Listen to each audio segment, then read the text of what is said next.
ಇವತ್ತು ನನ್ನ ಹೆಂಡತಿ ನಮ್ಮಮ್ಮ ಅಪ್ಪ 3 ಜನನೂ ಸೇರ್ಕೊಂಡು ಒಂದು ವಿಡಿಯೋ ಮಾಡ್ತಿದ್ದಾರೆ. ಯಾವುದು ಗೊತ್ತಾ?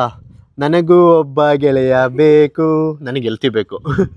ಸೊ ವಿಡಿಯೋನ ಲಾಸ್ಟಲ್ಲಿ ಹಾಕಿರ್ತೀವಿ, ಹೇಗಿದೆ ಅಂತ ನೋಡಿ ಕಮೆಂಟ್ ಮಾಡಿ.